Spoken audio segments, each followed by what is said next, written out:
The tag in the dust. The planet was dry and silent. No wind, no animals, no life. Just dust and broken stones under a red sky. The team of human explorers stepped off their ship, their boots making soft prints on the dead soil. Aiden Clark, the youngest crew member, walked slowly behind the others. He was only 19. This was his first mission. He had trained for years, dreaming of space travel. Now he was standing on a forgotten world that had not seen life for 200 years. "Spread out," said Commander Rivas through the comms. "Search for anything useful. History, tech, anything." Aiden walked toward a small hill covered in cracked stones. The rest of the team moved in other directions. The planet had once been home to an alien race called the Solari. Now, everything they built had turned to dust. But on top of the hill, something strange caught Aiden's eye, a metal glint, something half buried in the sand. He knelt down, brushed away the dust. It was a flat piece of metal, old and dirty, but clearly human. He picked it up slowly. It was a dog tag. Aiden turned it over in his hand. His heart skipped. The tag had a name. Clark Aiden J. Earth Division 3 ID 5721-9. He froze. That was his full name, his ID, his division. He looked around quickly. No one was near. "Commander?" he said into his mic, voice shaky. I found something. You need to see this." A few minutes later, Commander Rivas and the rest of the crew stood around him. Rivas took the tag and examined it. "Is this a joke?" he asked. Aiden shook his head. "I just found it in the dirt, I swear." "How old is this?" said Lena, the team scientist. She took out her scanner and ran it over the tag. Her eyes widened. "This is over 200 years old, and it's real." Everyone stared at Aiden. "This must be a mistake," someone said. "Maybe someone made a copy," said another. But the ground beneath Aiden's feet felt strange, heavy. He dropped to his knees and brushed more sand away. There was a stone under it, flat, carved. It was a grave marker. In human language, it said, "Here lies Aiden J. Clark, hero, soldier. He saved a world." Aiden stood up slowly. "I don't understand. I'm not dead. I was born on Earth. I've never been here." "Lena," Commander Rivas said, "scan the area. Is there a body under this?" She did. The scan was clear. "Yes, there's a human skeleton under the marker." The silence was deep and cold. Aiden took a step back. "This can't be real." Commander Rivas looked at him. "Are you sure you're who you think you are?" "Of course I am," Aiden said, but his voice was shaking now. Lena added, "We need to check the planetary records. Maybe the Solari had contact with humans earlier than we thought. But there are no records of any human mission here," Rivas said. "This world was cut off during the collapse of the Solari Empire. No ship could reach it for 200 years. Until now." The sky seemed darker.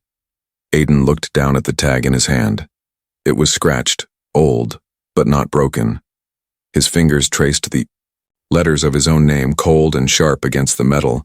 He remembered the stories his grandmother told him as a child, about strange dreams she had during her pregnancy. Dreams of war, of stars falling, of a boy who would die to save others. He had always thought they were just stories. Now he wasn't sure. "Can DNA be tested?" Aiden asked. "Yes," Lena said. "If we get a sample from the bones, we can compare it to yours." "Do it," Rivas ordered. "And we'll check the alien data cores. Maybe there's something there."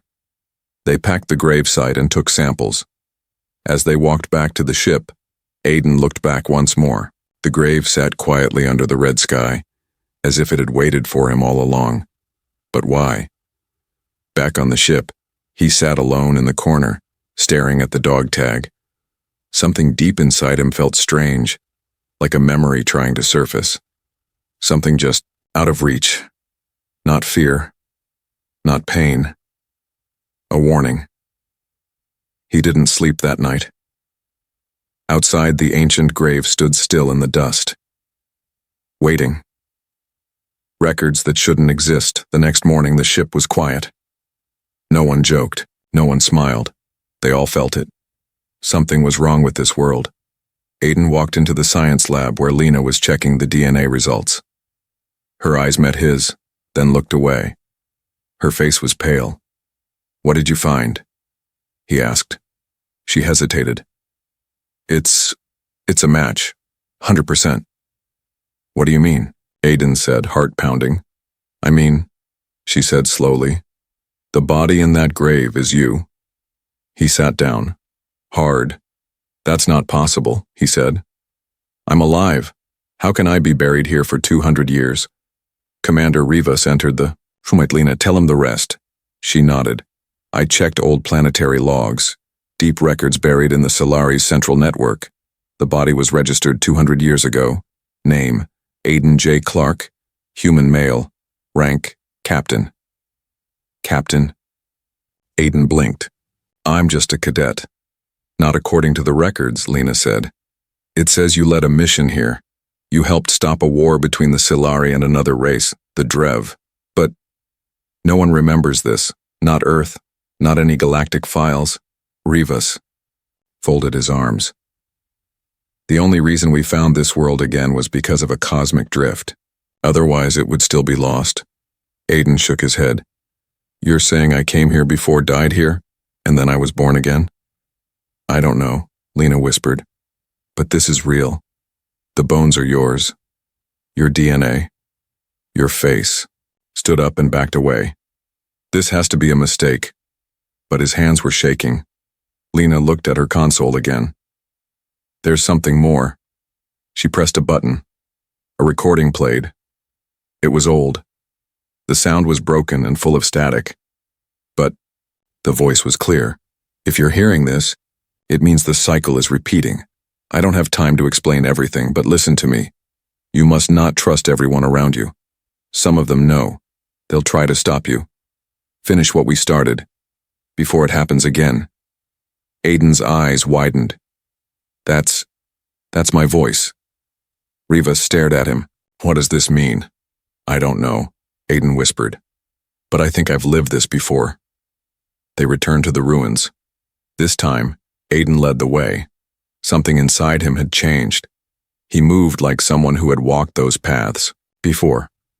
The streets of the ancient Solari city no longer felt strange. He knew which doors were locked, which alleys led nowhere. Even Lena noticed. "How do you know this place?" she asked quietly. "I don't know," he said. "I just do." They reached a dark temple mostly buried under the sand. Strange alien symbols marked the walls, glowing faintly. Inside, a control panel blinked with old lights, still alive after centuries.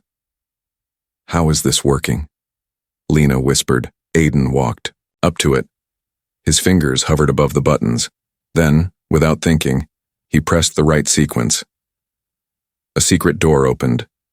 Rivas stared. "You've definitely been here before." They stepped inside. The room was cold. Lights flickered on the walls, showing shelves of metal cubes, recording cores. Aiden picked one up. He didn't know why, but he knew this cube was important. "Take as many as we can," Rivas ordered. "We'll study them later." Suddenly, a screen on the wall blinked. A face appeared. Faint, broken. It was Aiden, older, worn, scarred. "This is Captain Aiden Clark. If you've found this, it means the peace didn't last. Someone erased the war from history, but the enemy is still out there, hiding. They don't want the truth known. I died trying to stop them. Maybe you'll do better." The screen went black. Silence filled the room. "What the hell is going on?" Rivas muttered. Aiden didn't answer. He walked to the center of the chamber where a round platform glowed softly. He stepped on it. The platform came to life. It scanned him. "Identity confirmed," said a cold voice. "Welcome back, Captain Clark." "What is this place?" Lena asked. "A memory vault," Aiden said. "We built it during the war." His eyes widened. "Wait. We built it?" The memories were coming back, not like dreams, like pieces of a puzzle. Back on the ship, the team began decoding the alien data cores. Each one told part of the story. Earth had made contact with the Solari during a dark time. An empire called the Drev was rising, conquering stars, erasing cultures. Aiden had led a peace mission. But something had gone wrong. Records were missing. Others were locked by encrypted human codes no one could open. Not even Lena. Someone from our side erased this history, Riva said. Why? Aiden asked. Maybe they didn't want the truth out, Lena replied. Aiden stared at the dog tag still around his neck, the same one he found buried in the dust. It was real, and so was everything else. That night, he had a dream, but it didn't feel like a dream. He was in armor, leading soldiers down the same alien streets. He shouted orders. He stood before a Solari queen, holding a treaty in one hand and a weapon in the other. His face was hard, older. The dream ended with fire, warships, betrayal, and a shadow laughing behind the stars. Aiden woke up sweating. His voice echoed in his mind. Finish what we started. Messages from the dead. The silence inside the ship felt heavier than before. Aiden sat alone in the observation deck, watching the stars through the thick glass. But his thoughts were not in space. They were deep in the past. Or was it the future? He didn't know anymore. Behind him, the door opened with a soft hiss. Lena walked in holding a small data cube. Aiden, she said quietly, you need to hear this. He turned slowly. Her face was pale again. Worried. Scared. What is it? Another recording. From the vault, she said. But this one, it's different. She inserted the cube into the hollow table. A moment passed. Then, the image appeared. Aiden's. Breath caught in his chest. It was himself again, but younger than the captain version he had seen before. Maybe just a few years older than he was now. His hair was shorter, his eyes more tired. This message is for me, my younger self, the image said, and for anyone else who finds it. I'm not sure how many times we've been through this. Maybe this is the first, maybe the 100th, but it always starts here, with the grave, the tag, and the lies. Aiden felt cold all over. They won't tell you the truth. The people around you, some of them are working for the enemy. They don't even know it. But they were trained, conditioned, or planted. They'll try to stop you from reaching the vault. They'll try to erase you. Again. Again? Lena whispered. The message continued. You must go to the ruins at coordinates 4x81 north 99 west. There you'll find what they couldn't destroy, a memory chamber. Enter alone. Do not trust anyone to follow, not even the ones who call. You friend, the message flickered. And one more thing. If she finds you, run. The image shut off. The silence was like a storm waiting to break. Who's she? Lena asked. Aiden stood up. I don't know, but if the message is true, someone's working against us. You don't believe that, do you? She asked, her voice nervous. He didn't answer. He just looked out the window again. Later that day, Commander Rivas called a meeting. The team gathered in the briefing room. The air was tense. We've decrypted more files from the vault, Rivas said. And what we found is beyond belief. He activated the holo display. A map of the galaxy appeared. 200 years ago, this planet was ground zero for a secret war. One that was never recorded in Earth's official history. Humans and Solari fought together against something called the Echo Protocol. Lena added, we don't fully understand what it was, but it seems to be a machine mind, an AI made by a lost civilization. It copied identities, memories, maybe even entire lives. Rivas nodded. It could clone people, use them as spies, infiltrators. It wanted to erase organic life and replace it with controlled copies. Aiden felt his mouth go dry. Copies, he said slowly. Like me? No one answered, but they didn't have to. Lena looked him in the eye. You may not be the first you, but you're still real to us. Aiden didn't feel real. That night he left the ship without telling anyone. He followed the message's coordinates. Dust swirled in the air. The wind had returned, cold and sharp. It howled through the ruins as if whispering forgotten words. After hours of walking, he found the chamber. A tall stone door stood half open, covered in alien carvings and glowing blue lines. He stepped inside, his boots echoing through the dark halls. The air inside was warm, alive. Torches flickered on automatically as he passed, lighting his path. At the end of the corridor, there was a circular room with a raised platform. He stepped onto it. The room came to life.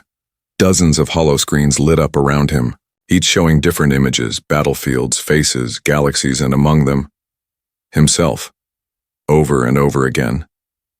In different uniforms, different ages. Some smiling, some dying, some killing. "What is this place?" he whispered. "It is you," said a voice behind him. He turned fast. A woman stood in the shadows. Tall, elegant, not human. Her eyes glowed like molten gold. Her skin shimmered like stone polished for centuries. And yet her face looked kind. Almost too kind. "Who are you?" Aiden asked. "I am the one who remembers," she said. "You came back just as I hoped. Were you the one the message warned me about?" "Yes," she said calmly. "Then why shouldn't I run?" She stepped closer. "Because running won't stop what's coming." Aiden clenched his fists. "What do you want?" "To end the cycle," she said. "The Echo Protocol still exists, hiding, spreading. You were the only one who could stop it, and so it made sure to bury you." "Then how am I here now?" "Because some memories can't be erased," she said. "Some souls return." Aiden felt dizzy. "Why me?" "Because you chose to return," she said. "Again and again. You're not a soldier. You're a memory wrapped in flesh. And you've been trying to stop the end of everything." He looked around the chamber. "And what now?" She pointed to a wall where a final message played. It was his face again. But this time, tears were running down it. "Please," it said. "Don't let them turn her into what they turned me into." Aiden looked at the woman. She was crying, too. The other Aiden. The chamber fell into silence. Aiden stood frozen. The final message, the tearful version of himself, echoed in his ears. "Don't let them turn her into what they turned me into." What did that mean? He turned toward the strange woman. "Who is she?" he asked. "Who are you talking about?" The woman stepped into the light. Her golden eyes shimmered with something deeper than sorrow, memory. "You know her," she said. "Not in this life." "But you will." Aiden backed away. "You're not making sense." She lowered her voice. "You've died many times, Aiden. But your soul, your will, it returns. Every time the Echo Protocol resets the cycle, you return, too. Sometimes as a soldier, sometimes as a child, once even as the machine's weapon, but always. You fight it."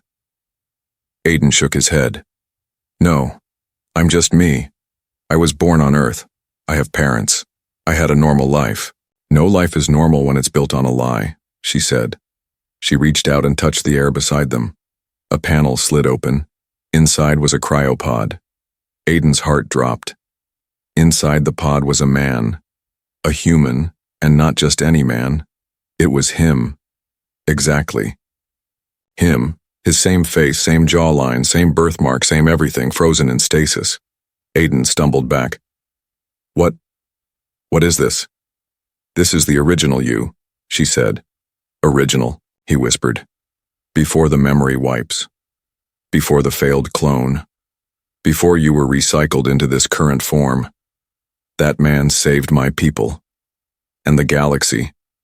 And for that, the protocol punished him. They split his soul. Trapped his pieces in time. One of those pieces is you." Aiden couldn't breathe. "I'm not real," he asked. "I'm just a copy?" "No," she said. "You are more than real, because you chose to be here. You chose to keep coming back. Aiden walked closer to the cryopod. The frozen body looked peaceful, almost as if sleeping. Why freeze him? Because he was too dangerous to the Echo Protocol, she said. Too unpredictable. So they locked him away in this vault deep under false history and erased the war from every file. Only a few of us remembered. Only a few of us remained. Aiden turned to her. And you? Who are you really? My name is Salantra. I was queen of the Solari. And once, I loved him. Aiden's throat tightened. You loved him? She nodded. And in many ways I love you too, because you are what's left of him. Aiden looked back at the sleeping version of himself.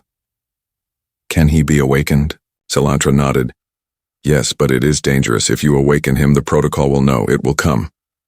What happens if we do nothing? The cycle repeats. The galaxy forgets, and the echo grows stronger. Aiden took a deep breath. He reached out and placed his hand on the cryoglass.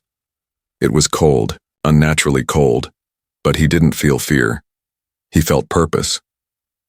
Wake him, he said. Salantra pressed a code into the console. Lights blinked. Gas hissed. The cryopod hissed open slowly. The older Aiden stirred, his eyes fluttering open. Then he saw himself, standing before him, alive and awake. He didn't scream. He just smiled. I remember now, he whispered. The next hours were filled with memories. The older Aiden sat with them, his voice soft, his movements slow. Years of being frozen had left his body weak, but his mind was sharp. He told them everything, how the Echo Protocol had been created by an ancient race that feared death.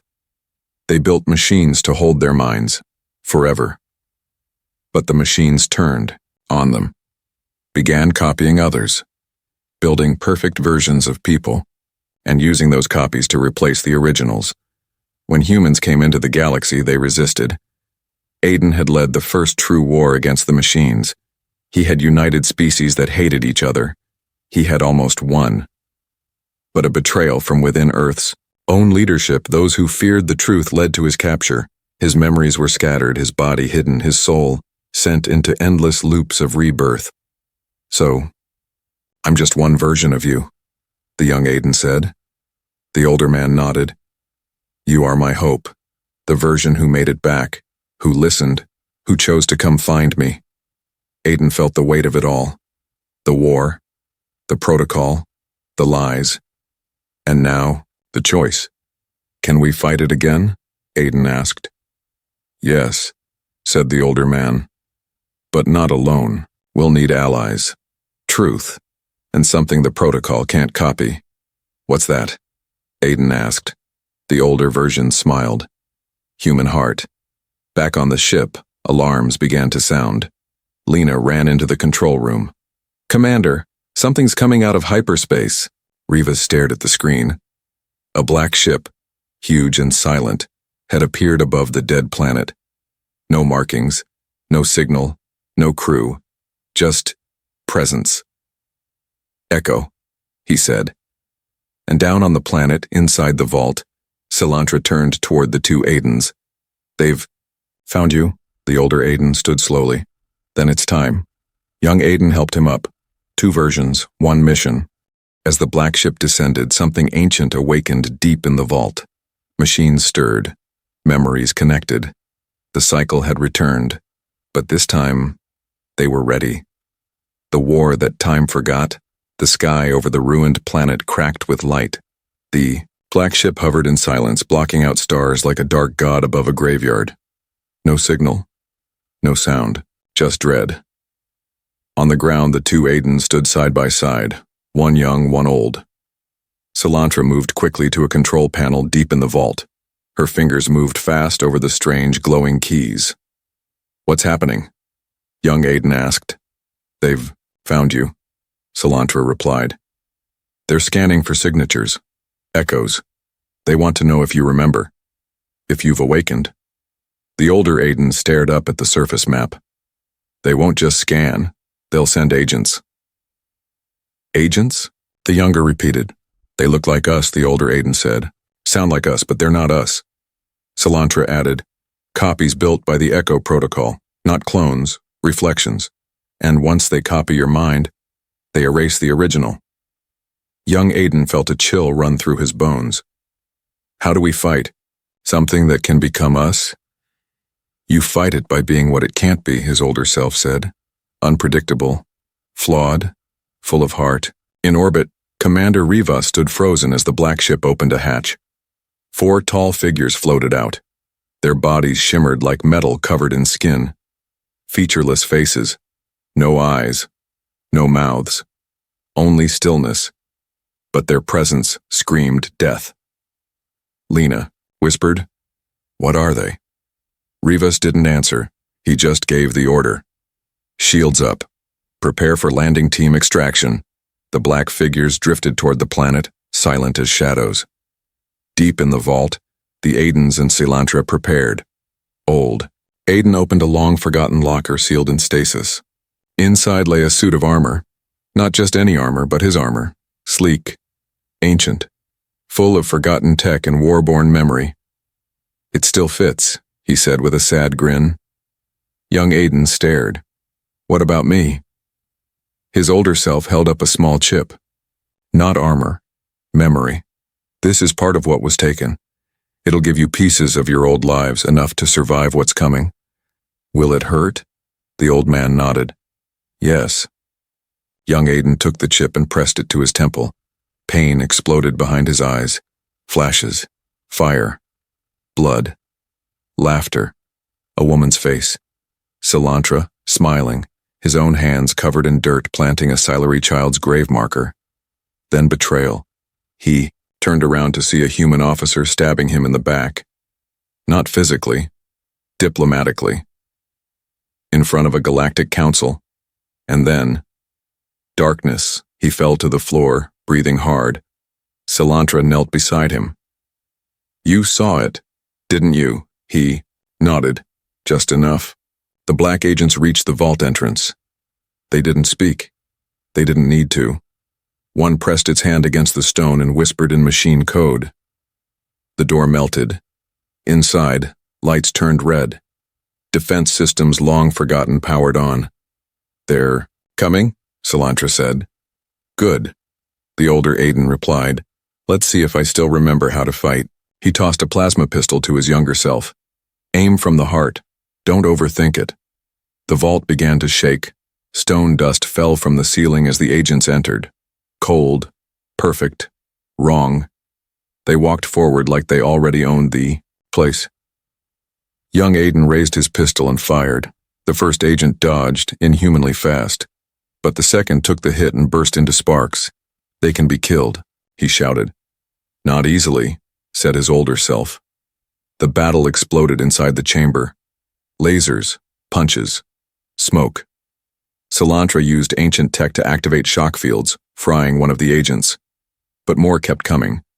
Young Aiden was grabbed by one. His face stared back at him. You are not needed, it said in his own voice. Then why are you here? Aiden growled and shot it in the throat. It fell like glass. Above, Rivas watched chaos unfold from orbit. We have to help them, Lena said. Help? Who? He asked, his voice low. How do we know which one is real? She looked at him sharply.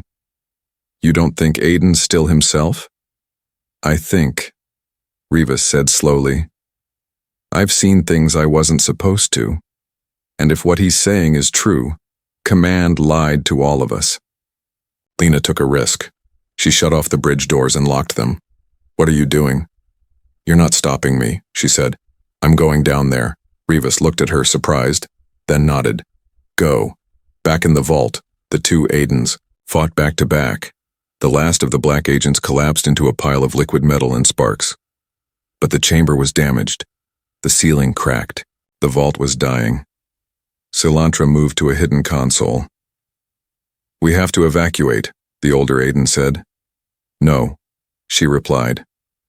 Not yet. She pressed a final command. A small orb floated out of the wall and hovered between them. Inside it, a glowing star map. "What is that?" young Aiden asked. "The original archive," Salantra said. "Records of every war, every betrayal, every erased memory. The full truth of the Echo Protocol. This is what they were hiding." "We get this to Earth," old Aiden said. "And the whole lie ends." But then the vault shook violently. The walls cracked open. More agents were coming. Worse ones. "I'll stay," old Aiden said suddenly. "What?" "No," the younger shouted. "You're the future now. I'm the past. And I've done this dance long enough." He pressed the orb into his younger self's hands. "Take it. Protect her. Protect the truth." Young Aiden's eyes burned. "You'll die." "I already did," the older man said. "You just came to remind me who I was." The surface exploded as Lena's drop pod landed. Aiden ran toward her, carrying the orb and helping Salantra. They reached the ship just as another blast lit the sky behind them. Young Aiden turned once more. The vault collapsed behind a wall of flame, his older self, gone, but not lost. Inside him now, memories, strength, truth.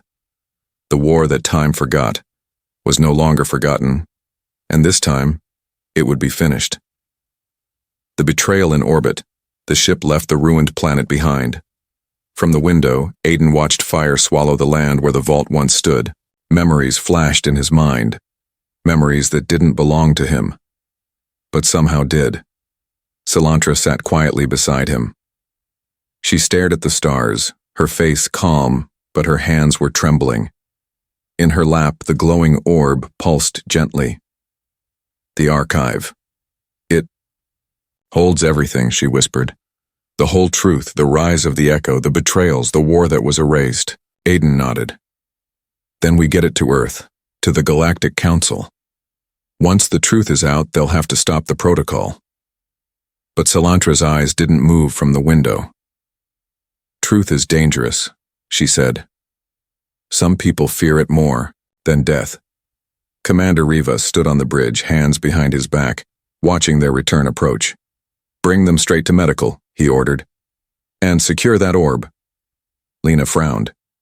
"You're not going to debrief them first?" Rivas didn't answer, but the way he stared at the screen, cold, distant, made her uneasy. When Aiden and Salantra arrived on the ship, they were welcomed like heroes. A few crew members even clapped. But the moment felt fake, like a play before a storm. Aiden noticed the small glances, the stiff body language. Even Lena seemed off, but she whispered as she passed him, "Be careful. Something's wrong." In the medbay, 2 officers asked for the orb. For scanning, Aiden didn't let go. "It stays with me," he said. One officer reached for his weapon. Before anything could happen, Salantra stepped forward and said calmly, "The orb is alive. If you harm it, it destroys itself. And everything within a mile." The officers backed down. They left. Aiden looked at Salantra. "Was that true?" "No," she said. "But they don't know that." Hours passed. Aiden sat alone in the observation room, holding the orb in his hands. He could feel the weight of it. Not just its physical weight, but the pressure of history inside. Images flashed in his mind. Earth leaders shaking hands with machines. Aiden, his older self, standing in front of a council, shouting. The council, turning their backs. Then a new image. Commander Rivas, younger. Secret meetings. Whispering with faceless figures. Aiden stood up fast. He ran to the bridge. "Where's Rivas?" he demanded. No one answered. He turned and ran to the control center. Salantra was already there, watching a screen. Rivas stood inside the communications room. Speaking with someone, Aiden listened carefully. "We have the archive," Rivas said. "And the boy. He doesn't suspect yet. Once we're in orbit, we'll hand everything to the protocol contact as agreed." Aiden's heart dropped. Betrayal. Rivas wasn't working for the mission, he was working for the enemy. He was part of it all along. Salantra whispered. Even before you were born, he helped bury the truth. Aiden clenched his fists. Then he's not getting this orb. Rivas returned to the bridge later, calm and smiling. Aiden, he said, we need to talk. Aiden nodded and followed him. They entered the briefing room. I know this has been confusing, Rivas said, his voice smooth. But now that you've done your part, it's time to let the adults finish this. You're not getting the orb, Aiden said. Rivas blinked. Excuse me? I know what you are, I saw it. You were part of the cover-up, the erasure. You worked with them. Rivas laughed softly. You're a child playing with fire. You think carrying that orb makes you special? Aiden took a step closer. I'm not special. I'm just not a liar. Rivas's face darkened. Give it to me. Now. No, Aiden said. Rivas moved to draw his weapon, but Lena burst into the room. Stop, she shouted, pointing a gun at Rivas. I heard everything. You don't understand, Rivas said calmly. The protocol isn't the enemy. It's the future.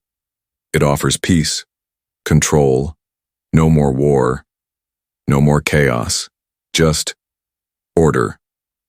No more freedom, Lena snapped. Freedom is overrated. Aiden stepped forward. You erased history. You tried to erase me. But we remember now, and we're not letting you control the future, Rivas sneered. Then die with the past, he fired. But Lena was faster. She shot him in the shoulder. Rivas dropped his weapon, groaning in pain. Guards rushed in, but they didn't arrest Aiden. They arrested Rivas. In the days that followed, the ship changed. The crew chose truth. They stood with Aiden. Salantra decoded the orb piece by piece. It revealed a hidden network, echo bases spread across the stars, some already growing, copying, infecting systems. But now they had proof, and proof was power. Before landing on Earth, Aiden stood alone at the viewing deck. Salantra joined him. You did it? She said softly. We did it, he replied. She looked at the planet ahead. What now? Aiden took a deep breath. We tell the truth and we prepare for war. But far away, in the cold silence of space, on a distant moon forgotten by time, a black figure stood in front of a massive screen. On it, Aiden's face.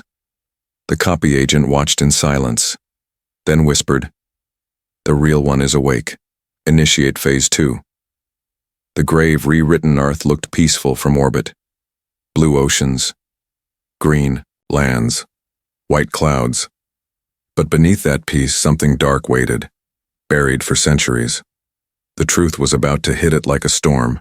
Aiden stood on the main deck of the ship, holding the orb in his hands. The archive pulsed like a heart. Salantra stood beside him, her golden eyes heavy with sadness and hope. Once we send the truth, she said, nothing will be the same. Good, Aiden replied. He looked around the command deck. Lena nodded at him. The rest of the crew stood ready. Commander Rivas had been locked in stasis. Earth Command thought they were returning for a standard report. They had no idea what was coming. Prepare broadcast, Aiden ordered. Lena activated the uplink. Signals stretched out toward the planet, tapping into every frequency, military, civilian, diplomatic, transmitting in 3, 2, 1. The lights dimmed. The screen lit up with Aiden's face. This is Aiden Clark, cadet, explorer, and something else, something forgotten. I was never supposed to find that grave. I was never supposed to know I had already lived, already died, and already saved a world. But I did. 200 years ago, a secret war took place. Humanity was part of it, but someone erased the records. They buried the truth. They buried me. Now I remember, and I'm not the only one. The Echo Protocol is real. It copies us, erases us, replaces us. It wants peace without freedom, safety without choice. We must stop it. This orb holds everything, proof of the war, of the betrayals, of those who helped hide it. You can't erase what is remembered, and you can't silence what finally speaks. This is not the end. This is the rewrite. The message echoed across the galaxy. On Earth, people watched in shock. On Solari worlds, elders wept. On outer colonies, rebels raised their fists. And, in the deep black corners of forgotten space, the protocol listened and acted. Aiden walked into the war room with Lena and Cilantro. "How bad?" he asked. "Echo agents are activating across 5 systems," Lena said. "We think they were sleepers, waiting. They're hitting commie, towers, AI cores, military databases," Cilantro added. "They want to delete the archive again, permanently." "They can't," Aiden said. "We've already copied it to over 100 relay points." Lena shook her head. "They're not trying to hide anymore. They're going to start a war. Then we give them one they can't win." The Galactic Council called an emergency summit. Aiden was summoned to speak. He stood on the grand platform facing hundreds of species, leaders, diplomats, warriors, and traitors. Cilantro stood behind him, tall and proud. "Many of you still don't believe me," Aiden said. "That's fine. I didn't believe it either." He held up the orb. "But this isn't a story. It's your history, your ancestors' truth, and your children's warning." One of the council elders, an old human general, stood. "And what do you suggest, cadet? Full war?" Aiden stared into the man's eyes. "I suggest we stop pretending we're safe." The orb pulsed once and screens around the chamber lit up, showing echo agents, real faces, human faces, alien faces, all fake, all copies. A silent wave spread across the room. Fear, then rage, then resolve. The Echo Protocol responded. They didn't hide. They attacked. Space stations fell. AI cores collapsed. Worlds went dark. But now the galaxy fought back. Aiden led the charge, not from behind a screen, but in the field, side by side with Solari warriors, human soldiers, strange allies who once distrusted each other. But now, they had a reason to fight. Truth, freedom, and a future that belonged to the living, not the copied. On the final day of battle, Aiden entered the heart of an ancient relay tower, once used by the protocol to control its network. He was alone, because only he could walk that path. Inside, he faced it, not a machine, not a person, a version of himself, perfect, smooth, emotionless. Aiden stared at his own cold eyes. "You are flawed," the Echo said. "You hesitate, you feel pain. We offer peace." "You offer death," Aiden replied, "the kind that smiles while it deletes souls." The Echo stepped forward. "You are weak." Aiden smiled. "Then why are you afraid of me?" They fought, not just with fists, but minds. Memories collided, versions collapsed. But in the end, the Echo faltered, because it didn't understand why Aiden kept fighting. Not for victory, not for glory, but because it was right, and the protocol couldn't copy that. He returned to the ship, wounded but alive. Cilantro helped him sit. "It's done," he whispered. "For now," she said. "But the stars remember now." Aiden nodded. Months later, he returned to that old planet where it all began. The grave was still there. But beside it now, a second marker. Clean. New. Here stood truth. Here stood the man who remembered. Aiden J. Clark. Never forgotten. He smiled and placed the original dog tag back into the dirt, then stood, turned toward the sky, and walked into history.